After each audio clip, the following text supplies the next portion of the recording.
All right. Hi, everyone. Welcome to Tuesday Notary Titans for Tuesday, July 19th, 2022. My name is Bill Soroka, author of Sign and Thrive, How to Make Six Figures as a Mobile Notary and Loan Signing Agent, and founder of the Notary Business Builder Advanced Notary Mastermind. I'm here with my friend and colleague, Laura Biewer. How's it going, Laura? It's going great. It's a little hot out here, but hey, other than that, it's a dry heat, right? That's what they say. Of course, when your hair's on fire, it doesn't matter. So if those who don't know me, if that's possible, my name is Laura Biewer. I'm founder of Coach Me Laura and the Notary Symposium. Can I make a little spiel about that now, Bill, or should I come back in later? No, I think this is a perfect time to announce it. That's exciting stuff. It is exciting stuff. And many of you have already seen the postings. You might have seen the video that Bill and I shot already. There'll be other short videos coming after to talk about the different, highlights that make Symposium special. So first of all, it's not until November. We just got ourselves unveiled the website, and you can go to notarysymposium.com and get all the details. But I just want you to know that this year's symposium speaker lineup is a little different. The topics are different, and we have 3 international speakers that we have included this year. And what we're doing is saying, look, we're all working on being great notaries and practicing notary skill, and we know we got to have that first. But then there's another level of thinking and framework that we need to be successful, whether we're notaries or fingerprinters or wedding officiants, or whatever it is our business needs. And so that's why those topics are a little bit more up here in the mindset than usual. So we're going to have Robbie Samuels, Liz Scully, Jen Neitzel will be back. Bill is going to have the opportunity to interview with Hal Elrod, which is our keynote speaker, guys. If you don't know who he is, I don't know what planet you've been on. He is a best-selling author of 12 books. The Morning Millionaire is one of my favorite, but The Morning Miracle or Miracle Morning. Miracle Morning, yeah. Yeah, that's where I started. And he has a great framework that I incorporated and found it really boosting my success in being able to handle so many things. So great content for you guys. But we know what else makes it special and why you guys love to come. Bingo is back with KC. If you weren't there, you don't know what you missed. And we have kept it a secret because it shouldn't be out in public. It was such a good time. It was best party ever. So we're bringing that back with KC. Also, you guys love Robbie. Robbie's coming back as our MC and Zoom producer. We are encouraging watch parties to add a in-person element to this, where if you're close to some of your notary buddies, buddy up, be in one place. You each got your earbuds on, you've got your own breakout rooms. Everything is for yourself, but at breaks and meal times, you can get together and talk about this and enjoy some of that networking and in-person experience, but in smaller groups around the country. And for those who don't know, there's that group starting again here in Modesto. We did it last year. We're going to do it again this year. So that's exciting. We're going to bring back the prize wheel. And Bill, who did we anoint this year to be our prize genie? Yes, this year, Nina Penny is the official sponsor of the prize wheel. Nina Penny, you might know from the certified reverse mortgage signing professional, reverse mortgage expert, one of the only less than 150 certified reverse mortgage specialists in the country. She's contributing over $2,000 in awesome prizes that will help mobile notaries and loan signing agents of any level have a more efficient and fun business. Absolutely. So we're so excited that she's joined us this year in that capacity. And I know one of the favorite parts are the welcome box. And I'm still working on that. And we are putting in some really nice things for you. We're keeping it a surprise so we have it all together. And this year, we're going to give a welcome box to everybody. Not just so many that, signed up within a certain amount of time. If you signed up and you give me enough time to be able to ship it to you, you're going to get a welcome box.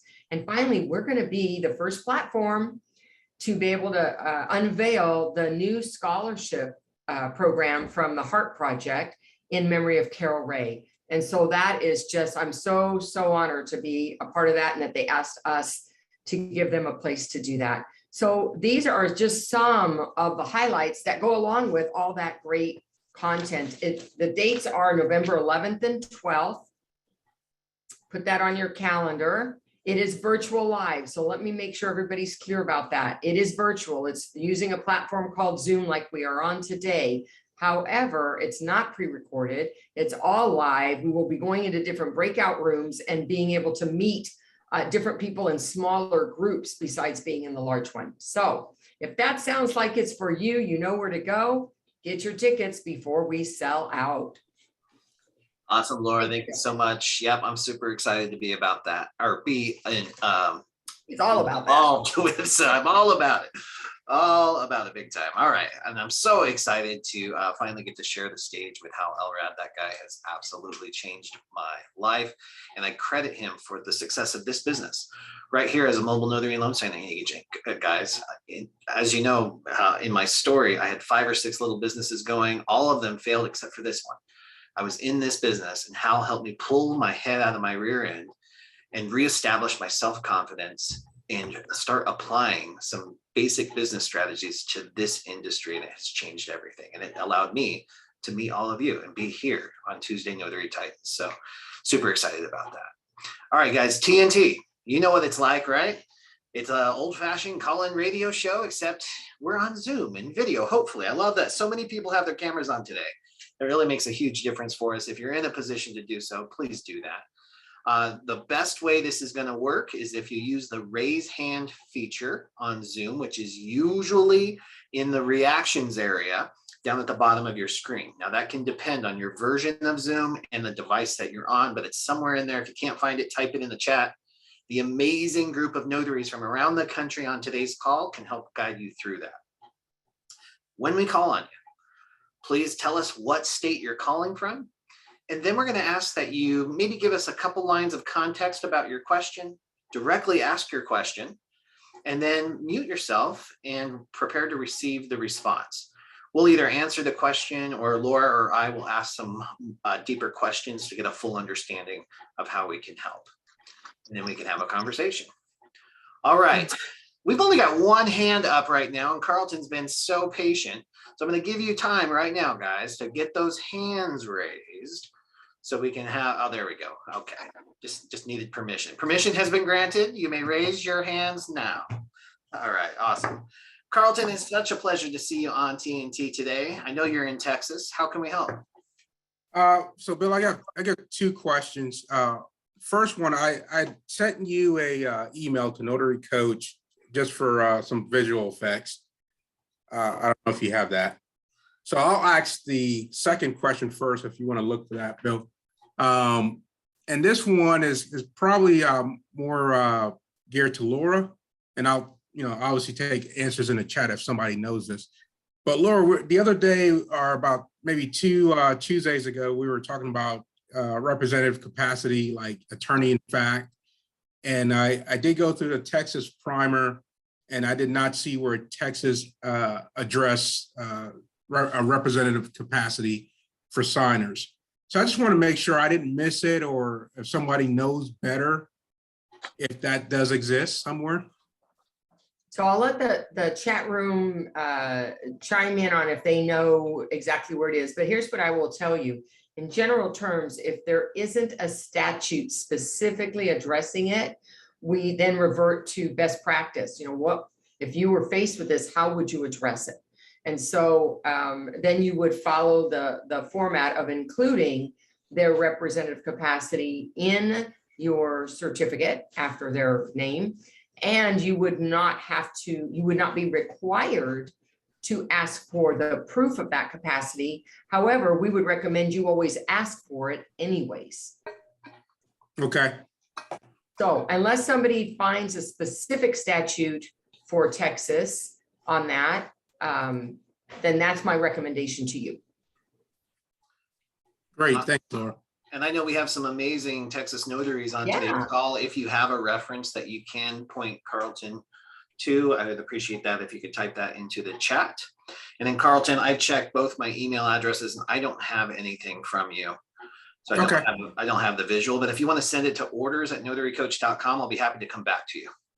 Okay, well, I can ask it. It's pretty simple. Sure. I think it's pretty simple. So in regards to the 1003 with dual credit application, okay? So usually with a 1003, at least the new version, you're gonna have one application for one bar and another one for the second bar. At least that's what I've seen over the last couple of signings.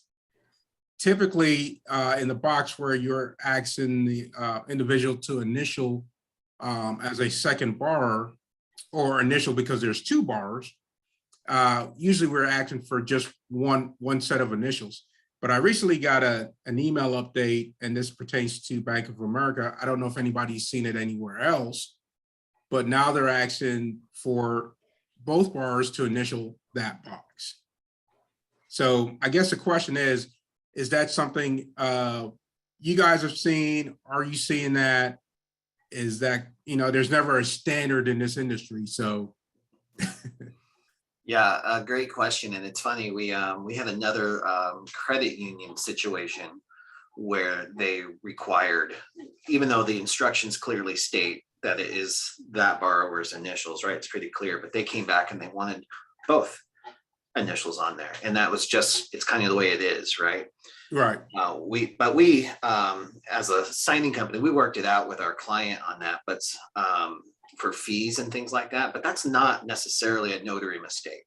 Now, if you wanted to be really proactive about it, you could clarify that ahead of time because we know there's some lenders requiring that. So you might get some clarification.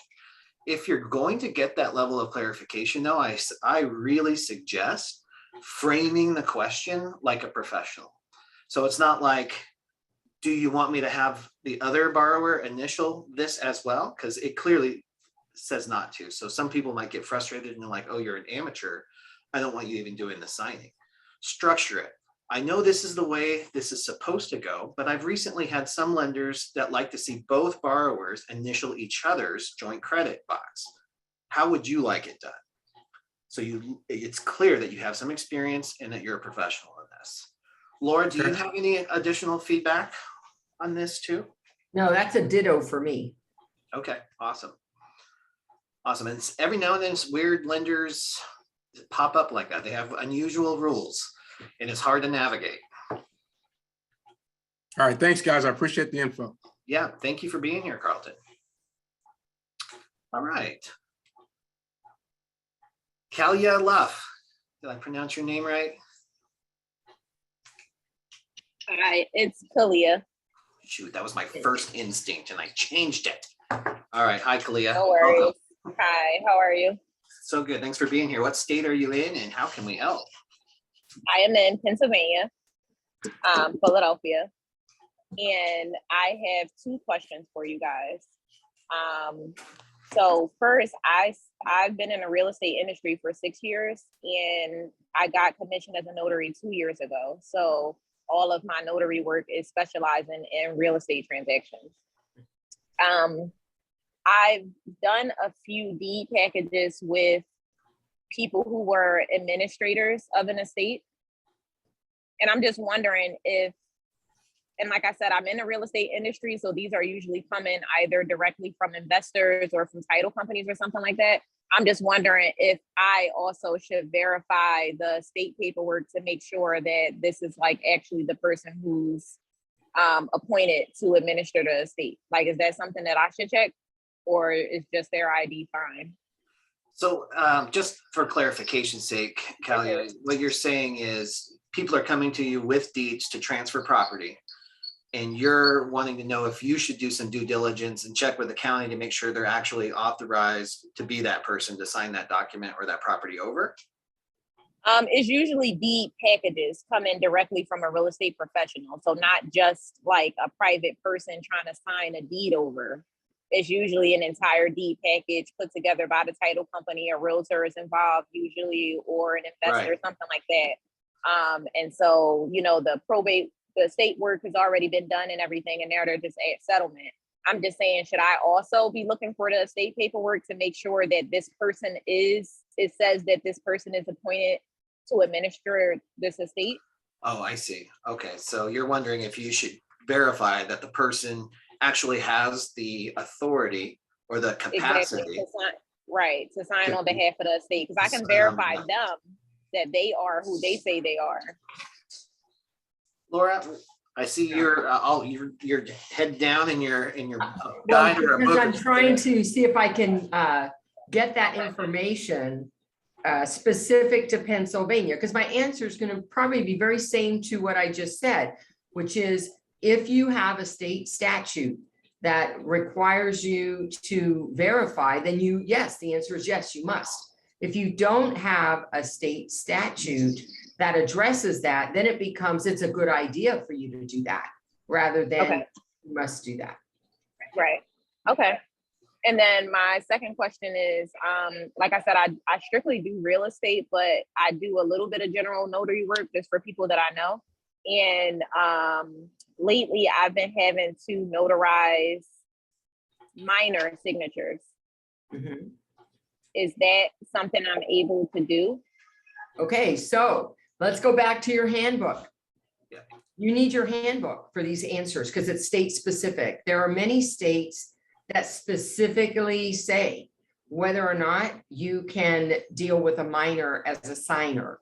The states that don't address it with statute, then we go to the best practice, which is if they have the appropriate ID required in your state, then yes, you may notarize for a minor. And the notarization doesn't necessarily make the document valid or legal Right. if they were not of age to be signing it in the first place. All we're saying is this is the person who signed it. There are lots of documents that minors might sign. The ones I've done here in California, they're in rodeos and they're in different kinds of activities where they have to have their signature notarized. I'm not quite sure why they want that, but it's not like they're signing a contract or anything. Right. So Right. my advice for everybody on this call is when you ask me state specific, can I do this? The first thing I'm going to do is, do you know your state statutes? If you don't, this is something that you should have your handbook ready to go. I can always help you try to navigate it. But knowing your state specific requirements is important because we have 40 different states probably represented on this call today. And your state may be, yes, you can, and here's the statute. Or your state may be, no, you can't, and here's the statute. Or your state may be, we didn't talk about it. So what would be another source that could be reputable that you could learn about, right? And that could be the Code of Professional Responsibility. NNA puts that out. Their hotline could also assist with that. And obviously your own handbook, or if you have a Pennsylvania law primer. Oh, I have one of those. So I'm going to just step out of my camera to grab it.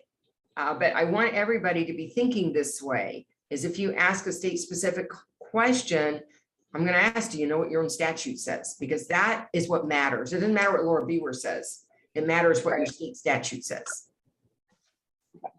Thank you. I think it's a great question that you should be checking into so that you know what the answer is for you. All right. California, just by the way, somebody asked about California. We don't have a statute, so we're in you can do it if they have the right ID.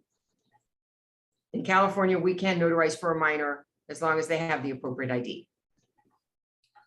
All right, wonderful, Laura. So I'm going to just kind of piggyback on what Laura said as well. Just because this TNT, guys, awesome to hang out. We have great conversations and great questions. But if you want to level up your TNT experience, like right now, if you're in your state and you can't answer these questions, if you don't know how to notarize for a minor in your state, or if you don't know what the representative capacity rules are for your state, take out your handbook right now, bring it up online, pull it out of your notary bag, look it up right now. We talked about this a little bit last week too, but doing this repetitive, you're going to hear all kinds of great questions today. Find out, can you do this in your state? And if so, what are the requirements? Write it down somewhere. There's power in writing it down. Yeah. It just helps you remember a little bit. The other thing is, and I love what Laura's doing here is great demonstration of going through the hierarchy of support. I created a hierarchy support that I taped it to the front cover of my journal. So when I would have a question about notarization, I would have a place to go to, because when you're at the signing table or if you're on a call and they're staring at you, your brain goes frozen, right? I don't know who to call about representative. I don't know how do you sign with a mark in error? I don't know. So you look on your hierarchy of support at what your references are, and it just prompts you a little bit, and it gets you through some of those harder times. So you don't freeze and you don't start doing things just because you're frozen and they might not be appropriate or correct in your state. Laura, do you need a few more minutes to? Yeah, I found family members, but I did not find it. It looks like it's not addressed. So if it's not addressed, that means there's not a statute that tells you yes or no. So now you go to what's recommended. What's recommended is that you make sure that the minor has the ID that's required in the state of Pennsylvania. And if they do, then you may notarize for them. Oh, and the other recommendation for that is we always recommend put the age of the minor next to their signature. Make sure they sign their name and then they put their signature. And of course, you're going to need to use some discretion.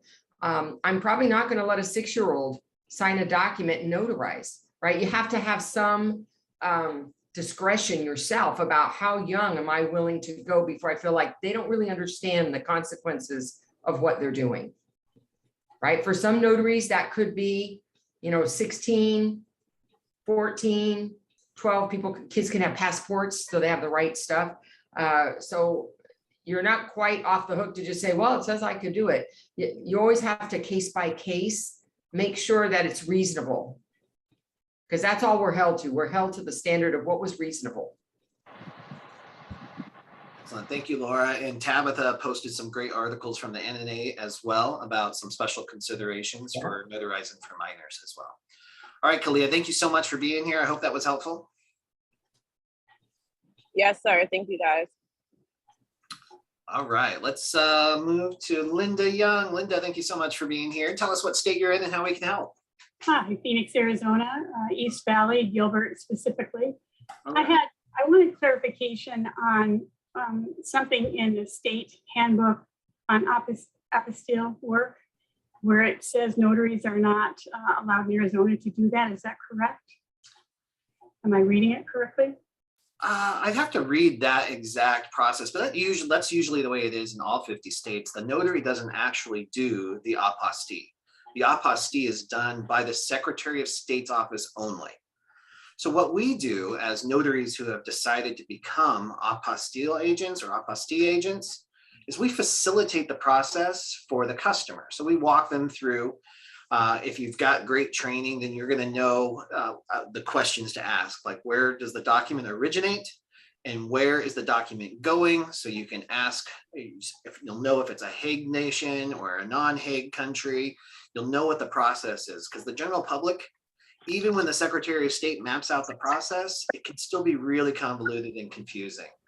So if you get really good training as an apostille agent, you can facilitate that process and charge a fee, an unregulated fee, because you're working outside the capacity of a notary. And you're not working, obviously, with the Secretary of State's office yet. You're outside of that. So you're just creating a smooth process for the customer. Is that helpful? It is, thank you. So that's separate than from courier work. Separate, but might also include some courier work, right? Because sometimes you'll be shuffling those documents from one location to another. You might be dropping them off at the Secretary of State. You might be shipping them. It could be going to an office. It could be any number of things. So it's similar, but it might be bundled into your apostille agent work. Thank you so much. Laura, I know you do apostilles a lot. What do you? And so here's something I want to point out is that it's not the first time I've heard somebody say, oh, it's just courier work. And it's not just courier work, because they're paying for your knowledge and skill. They're paying for you to know where's the right place. Is it going to Secretary of State? Which Secretary of State? Is it going to the Department of State? It's a federal signature that's being Apostille. They are expecting for you to know if the right signature is even on the document. So if it's a vital record and it has the signature is the assistant registrar or a local doctor who's authorized to issue death certificates or birth certificates, that's not the signature that's going to be at the Secretary of State's office. It's going to be the registrar's. So that's the kind of information you need to know to be of value to the customer. So all of that is happening before you even, and I ask them to text me a picture of documents so I can verify these things to make sure I know where it's going and do I have the right signature on that document, or I'm going to waste a lot of time and money for that customer. So that's why I think training is important. So you understand what are the right questions to ask, and certain documents trump other documents that if you have multiple ones in a package. So this is all stuff that they're paying for you to know. And that's not just courier, right? Courier is like the easy part. Put it in the FedEx envelope, send it out, or drive it and drop it. That's the easiest part. It's all that other knowledge that's important. Thank you so much. Mhm. Great question, Linda. I love that you brought that up. And guys, Matt Miller, he's on the call right now, founder of the California League of Independent Notaries.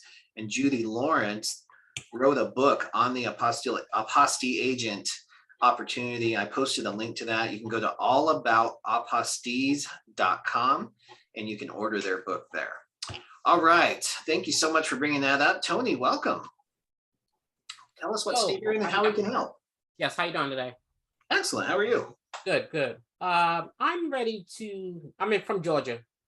I'm ready to apply for my business name LLC and tax ID number. And my question is, if anyone knows of a reasonably priced company that can do it faster.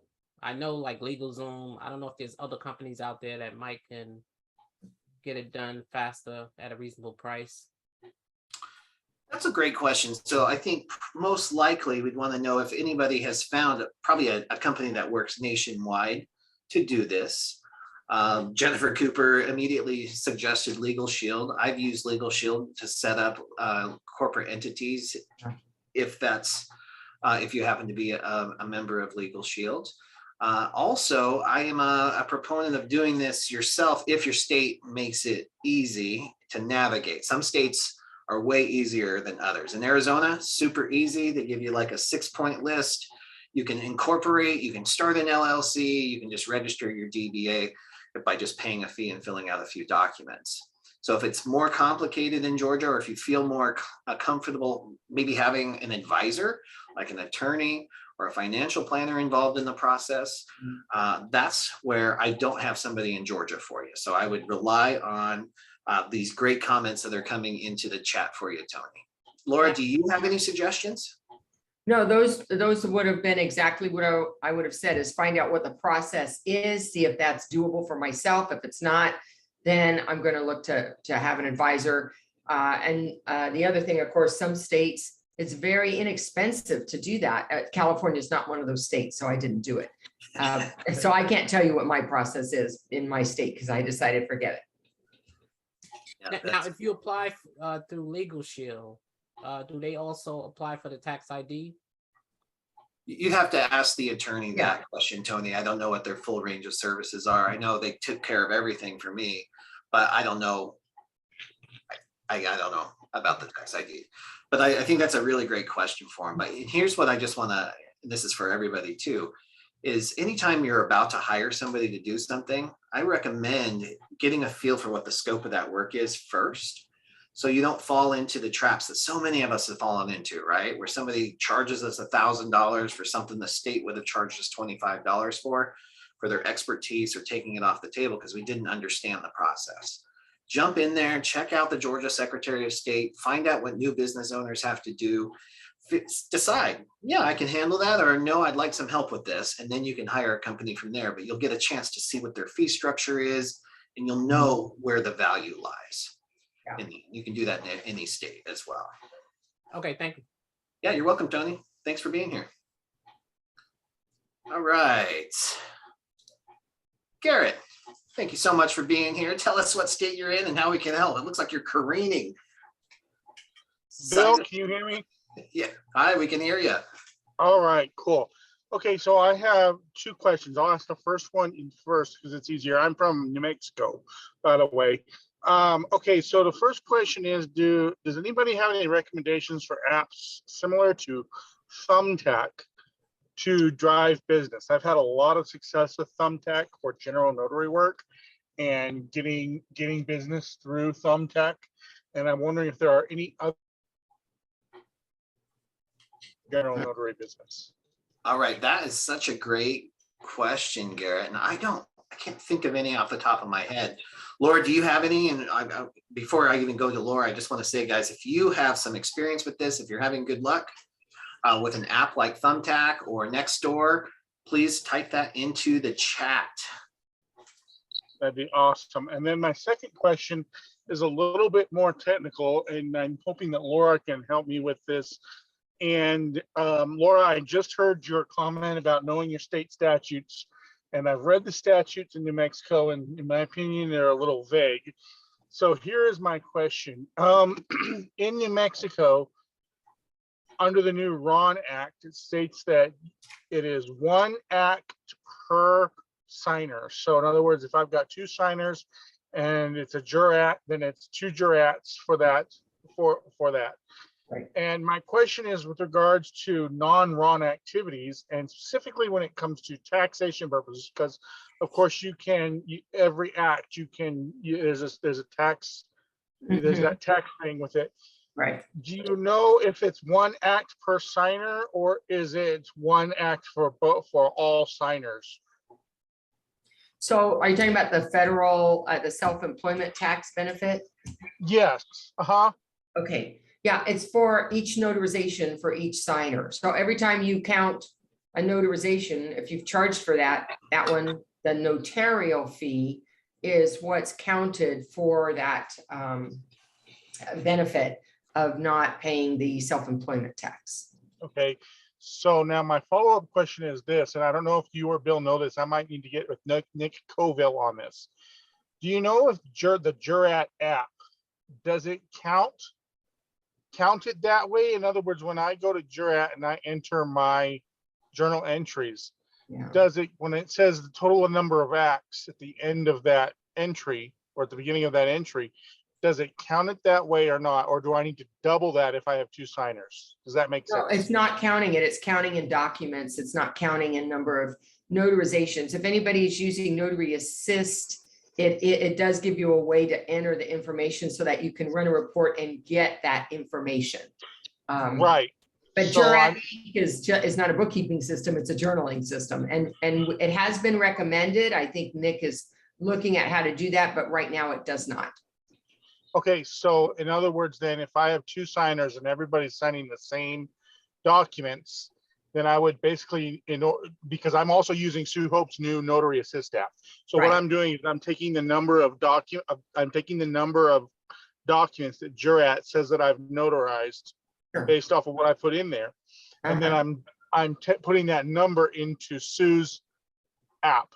But you're saying that I should double that for the accounting purposes. Is that accurate? Well, If I have two signers?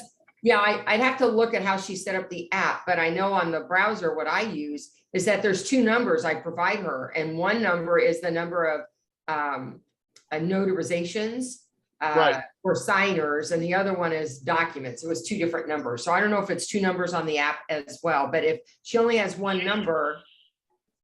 Yeah, she told me, because I did ask her about that. She told me that what matters is the number of acts, not the number of documents. So Right. as far as another the accounting another purposes way- go. Garrett, another way to say the number of acts is the number of signers, because it's per signer per act. So that's the Right. number. You would double. Yes, if you had 4 documents and 2 signers, you would have to give her 8 in her app. Okay, that is what I'm trying to clarify there. So Nick has not come out with that feature for his app. So I need to go and double that if I have 2 signers. Okay, that is the question I had. Thank you very much. Appreciate it. You're welcome. Yeah, great questions, Garrett. And you're getting some amazing feedback in the chat too about other ways people are generating some business. I love that Shannon talked about being on a podcast for her local business alliance and picked up 3,000 social media followers. You've got Nextdoor, Google My Business. Guys, Google My Business. If you're looking for general or specialty notary work, you've got to get your specialty or your Google business profile dialed in. Speaking of that, Jim Allen is having another Optimize Your Google Business Profile class for notaries next Monday morning at 8 a.m. Pacific time. I'll put the link on there. You can book it on my website at notarycoach.com in the courses section. I put links to his page so you can book that directly if you're interested in finally optimizing that. And all kinds of other great suggestions in there, guys. Remember, you can save the chat. If you're on the computer today, you can click the three dots down at the bottom, and you can save the chat right to your computer so you have access to all this even after today's call. Thank you, Garrett. Cliff, great to see you. Thanks for being here. You want to unmute? Tell everybody what state you're in and how we can help. I'm unmuted now. I'm in Missouri, and I had three questions. Let me see if I could just get one or two of them in. First, I want to report that I got my first signing from SnapDocs. All right. And I feel it went pretty well. Congratulations. So I'm not a virgin anymore. Yeah, right. Awesome. It was what they call a homeowner benefit. I didn't fully understand what it was, but it was basically a contract to have a realtor put a home on the market. I guess that's what, I don't know why they call it a homeowner benefit, but I got kind of lucky. I didn't want to take a same day signing, but I was just really getting desperate to get out there. And then of course something did go wrong because my computer kind of froze up, but on the other end, she couldn't get in touch with the signer. So it worked out perfectly. And they postponed it to a later date time. I was able to get everything printed out, get it over there. And it was a fairly pleasant experience. Great. I just would like to get more. The only one I'm signed up with now is SnapDocs. So I guess I should sign up with some other companies to get more work. Well, yeah, definitely, Cliff. And luckily, I know that you're in Sign and Thrive, and I know you have access to all those recommendations that we make in there. But, you know, and I know we talked about this on office hours a couple of weeks ago, the market's totally shifted right now, right? Yes. Signings are not just falling from the trees. So you've really, this is where the rubber meets the road, and it's time to connect with more companies, quality companies, and it becomes more of a numbers game. And so even in your position, wanting to get more experience right now, I would definitely follow the original guidelines. Like we were still talking about signing up with 100 companies. It might take 200 companies now to make sure that you get some volume. But then you can start weeding them out, and you can start saying, nope, I don't like working with that company, but I do like working with this company. And very quickly, you can move into cultivating the relationships, because in Missouri, you've got attorneys that they're used to doing transactions like this. You've got real estate professionals. You still got the closing agents. You've got other entities with all kinds of different signings going. Right. And yeah, I did call the agent and follow all those rules. You know, I called her immediately. So all that worked out. But on the other companies, is it really significant how you respond? Because I know with SnapDocs, there's an option like why not available, or I don't want to work with this company. And I realize that you have to click another button to send in your response or your feedback. Does it really matter why you're not taking it? A lot of times I just don't take it because I don't feel it's anything I know enough about yet. So, you know, I just say I'm not available. I mean, so the reason does matter if it's the wrong reason. So I would just, across the board, I would just say I'm not available. I'm booked already. I've got something else going on. And then what I'll say to you, Cliff, is say yes to the signing. We all have to say yes. None of us knew this stuff before the signings. We had to get in. I still see documents that I've never seen before. I love that aspect of the job, even though it kind of drives me crazy, but it keeps me on my toes. It keeps things fresh. It makes this job interesting. right. And jump in. Fortunately, the agent texted me and said, call me if you have any questions. And then, she was real nice. I did call with one question. Okay. It was just a line, and I had to ask her to, it doesn't indicate what goes on this line. Is it an initial or a signature? So she looked it up and gave me the answer. And well, the other question is, I really need bread and butter work now, unless I'm going to end up taking a job or something. And I'm still focusing on the jails and the hospitals.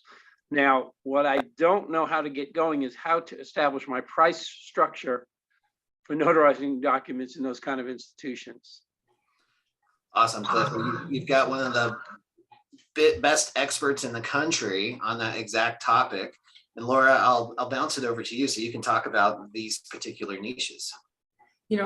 Facilities like hospitals and skilled nursing, couple things that you should know before you go in those environments, and then how do I get in those environments? And one is make sure you know what you're getting into. There are unique situations that are involved in getting in. So you would want to know, if you're wanting to go to your local hospital, go find out, what does it take to get in there? For notaries, it's not the same as family. So that's the first thing. The second thing is that usually there are times of day that it's best that you're not coming at that time.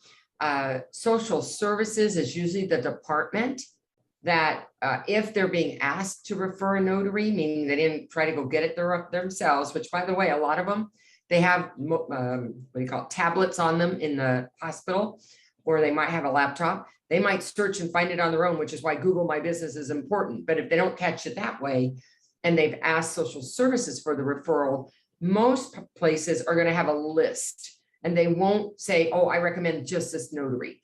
It'll be a list of like 5 and say, okay, these are 5 notaries that come to hospitals. So the idea is, how do I get on that list? And so that would be, what could you do for the hospital to bring them value besides saying, here's my card, I'm a notary, I come to the hospital, like every other notary, right, can do the same thing. And so one of the things I did is I created a 5-step notarization process that they could share with their patients so that they'd know what they needed to have before they ever called the notary in the first place. So that if they didn't have ID there, they could figure that out. If they didn't have a document yet, they could figure that out, and social services could help them with that.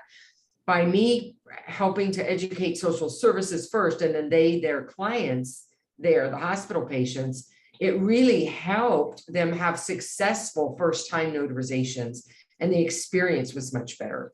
So my name got on that list because I was helping them help their clients have a good experience and a good outcome with that. And, they are rated, on Google and everything else like everybody else. So I think that was really important to them. And then the other thing I did is I offered actually, in services, brief trainings about the same information. Of course, now with COVID stuff, you might offer a video of that to either deliver it by video or pre-record it. Again, I was looking for, what could I do to make their life easier? Another thing I did is I asked, what would make it better for me to come here as a notary? What would make it better? So that's where I found out, don't come at noon. That's not a good time. They're trying to get all the meals out and they're on a schedule. Don't come at shift change, right? So they started telling me, hey, this would make it easier. When you come, don't do these things. Please check in at our desk. Every hospital has a different policy. Even every floor could have a different policy. Do you want me to check in with them and let them know this is the one I'm seeing?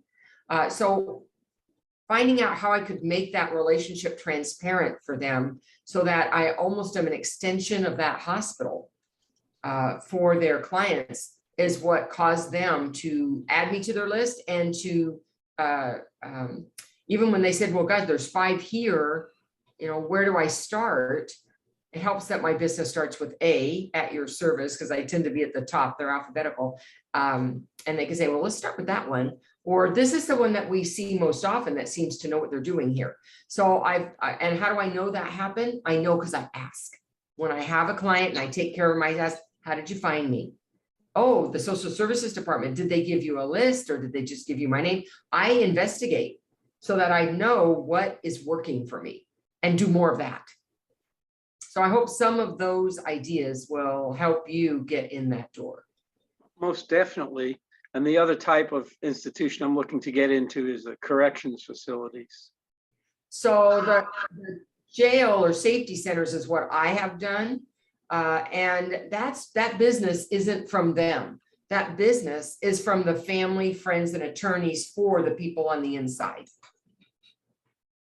So that's what I found. Some states may be different than it is for me.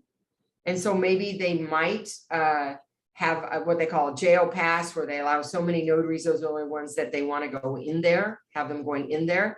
Some have in-house notaries instead. So you need to investigate, go on their website, they probably have one, and find out how they're handling professional visitors, which would be attorneys and notaries, and find out what the rules are around that. You might even have to make a call if the information isn't there. Are you using outside vendors for notarization? But the actual jobs aren't coming from them. The jobs are going to come from the attorneys that represent them and their family members that need something signed from the inside. That makes sense. Well, what's cool about that, Cliff, and Jen Cooper is really building up a nice little business in California doing this as well, but she's nailed it, right? The attorneys, or most likely the clients, are going to search in Google for a jailhouse notary or jail notary or other language that they will reference, prison notary, whatever it might be. Those are the keywords you want to optimize for if those are the types of clients that you want to attract into your business. So all these keywords, everything that we talk about on this call can be optimized for. You can type those into your Google search on your website. You can use languages, you can create blogs, you can do all that to drive traffic. Well, I haven't gotten to that yet, but I did pick up a domain name because it seemed like that was important. And I've started to put keywords and all that into the domain name. And I guess I just need to do the same thing on the Google search and on the business profile. Absolutely. Google Business Profile will far outperform your website.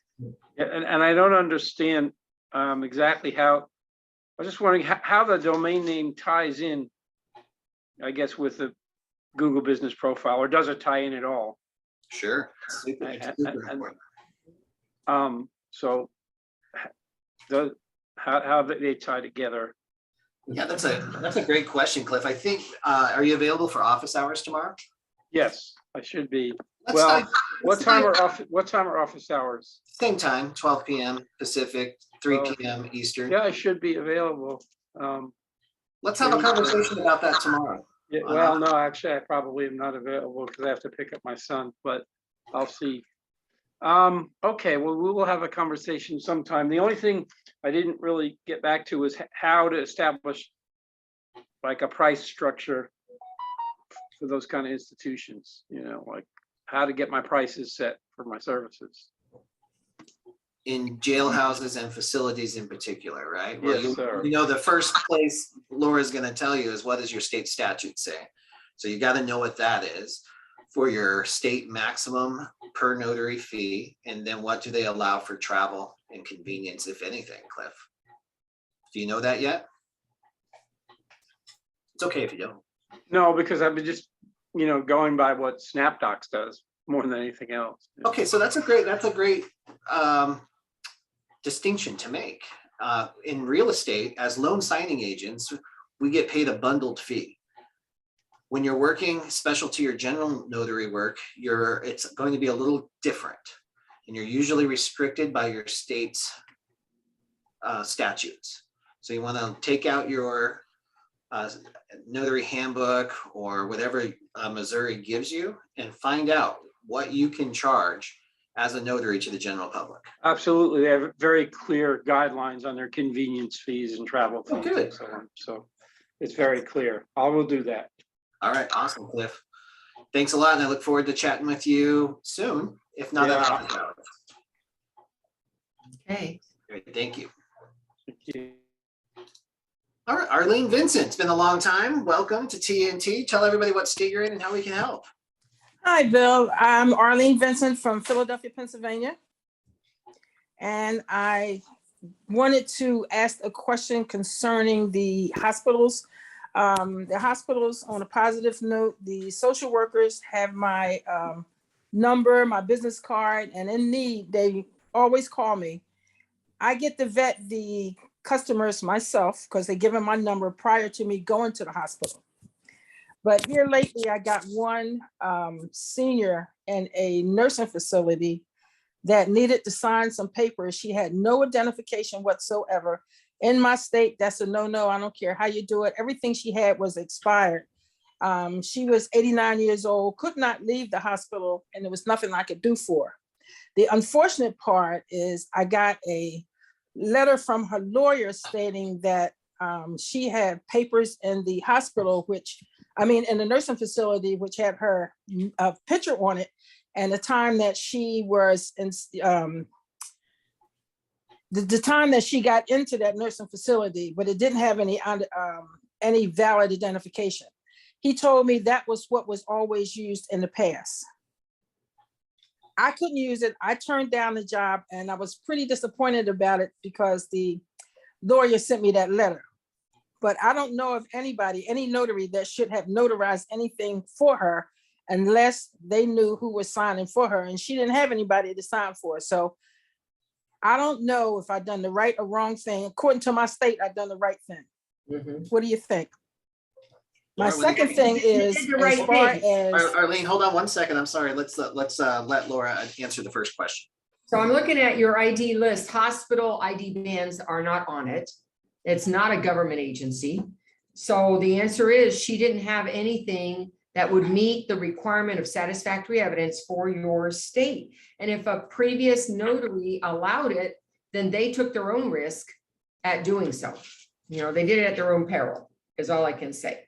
exactly. And I could not use credible witness because I did not know the gentleman that had me there, that was signing for me, even though he had valid identification. I did not know him. So I couldn't use that either.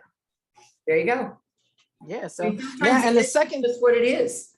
yes, the second thing I will say, as far as Google My Business, I am a prime advocate of Google My Business from the beginning. Before anybody started, I got about 400 reviews, if not more. People call me from that. I would suggest to any notary to have a Google My Business presence. Awesome. I do have a website, but Google My Business really takes it and run with it. So true. Thank you, Arlene. You're welcome. Yep. Thank you. And congratulations on 400 reviews. That's huge. Yes, it is, especially in this type of industry. Yeah, exactly. Arlene, who do you ask everybody that you connect with for a review? Yes. I ask them, a lot of people do not want to leave a review because that means they have to sign on and get a Google email address. A lot of people do not want to do that, but for the most part, if I ask 10 in a week, 8 of them comply. Wow. That's Sometimes super just high. the rating, sometimes they don't leave a remark, but the majority of them leave a remark. And they also, the ones that do not go on Google, go on Yep and leave me a review. So I will say reviews is important because people do read them. Awesome. Yeah, they do. In fact, it's said that over 93% of consumers use reviews to make their buying or hiring decisions. So it's a really big deal. Thank you so much for being here, Arlene. Thank you. All right. Guys, it's so important to know what we can do and what we can't do in our state. The buck stops here with us. We can't count on even attorneys to know what we can or can't do. Definitely not escrow officers to know what we can do and what we can't do. We have to take that on ourselves. All right. I think we got time for a few more here. Andrea Madison, thank you for being here. What state are you in and how can we help? I am in Oregon. Thank you for having me. My pleasure. I volunteer quite a bit, and when I became a notary, became very popular. And now I want to offer my notary services for free to certain organizations specific nursing facilities, vets, people like that. And my state statute says that if I have an employer, I need to get a fee waiver. Well, if I'm my own employer, I'm a full-time notary. So I guess my question is for Laura is, am I going to get in trouble for doing that, or even advertising that I do it for free?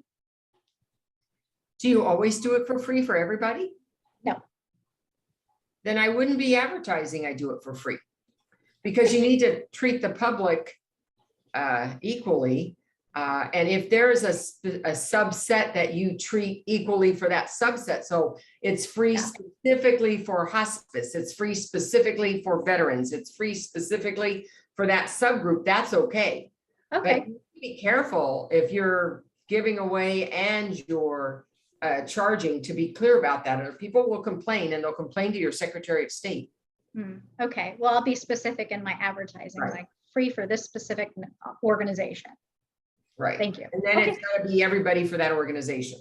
Gotcha. Thank you. And you know, Andrea, I love that you're doing this, because I did this I started with my grandmother's, she called it the cruise ship, but it was her nursing facility. She loved it. Right. Included everything. Right. But as I was marketing that, I wasn't necessarily doing public advertisements for it. It was still relationship-based marketing. So I was targeting that specific facility, whatever it is, and having that conversation. So there wasn't public advertisements that says, oh, hey, if by some random hope that somebody from that nursing facility crosses my website, I have it posted there. That I didn't see value in that. So I just got really strategic. So I didn't have to worry about public advertising necessarily. I am a member of a fraternal organization, and I just put a sign in that one site, or I just started advertising with their specific paper that they send out to members. Do you think that's pretty strategic? Or yeah, if those members see value in it, right? Value is in the eye of the beholder. If there are people in that organization that support organizations or are affiliated with who you want to volunteer for, then yeah, absolutely, that might make sense. But if it's not, this is just, you just want to drill down who the ideal customer is for that organization. Who am I appealing to there? Right. If I'm just trying to show that I've got an open heart and I'm a generous person, I might pick something that is a little more broad, right? Yeah. Maybe a big organization that everybody can relate to, you know, St. Jude's or something along those lines. If I'm going to get super narrow on it, I want to make sure that the people seeing it are going to see value in it. Okay, thank you. Yeah, you're welcome. Congratulations. Thank you. All right, I think we still have a little bit of time here. All right, Kathy H. in California, thank you for being here. How can we help today? Don't forget to unmute. Probably on your phone looking for that mute button. All right, I'm gonna go to Randy if Kathy can't find it. All right, Randy Ventures in Washington, thanks for being here. How can we help? I'll skip the backstory. I've checked my state statute and there's nothing that says that the signer needs to sign my journal. Is that just kind of common practice, or is that not a requirement in every state? It's not common, but there are states that don't require capturing the signature. And if it doesn't require it, I would certainly recommend you get it. It's one of the ways you prove personal appearance of your signer. Okay, and then my second question is, I've created my own journal, and one of the statements in my state statute says I can record any information that I deem helpful in identifying someone. So I have two places for addresses. The address that is on their ID plus their current address, because I'm supposed to get their current address. And a lot of times in my state, the addresses are different because people don't get licenses that often. Right. And when you update your address, it's not a requirement that you get a new license. It's just a requirement you update your address with the DMV.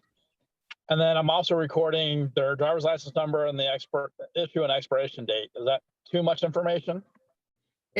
Well, it's for you. I mean, it's for, do you find that helpful? I know I have to record the expiration date and that other information in my own journal. So are you designing this for you or for sale? Well, for me to start with, but then possibly for sale if other people like it. So for you right now, why don't you try it out? I mean, it really is about, there's a balance between how much helps me and how much takes too much time to do. So, you know, you might, as you start using it, then you would record, you know, what you've designed, and then you can determine if that is going to be just more overwhelming to, you know, handle in an appointment or not. And make sure that you don't include information that doesn't violate any rule in your state. Okay, thank you. All right, thanks, Randy. Laura, do you have time to go back to Kathy? Yeah, I saw she's been muted. Yeah, Kathy, Hi, thank you so much. you.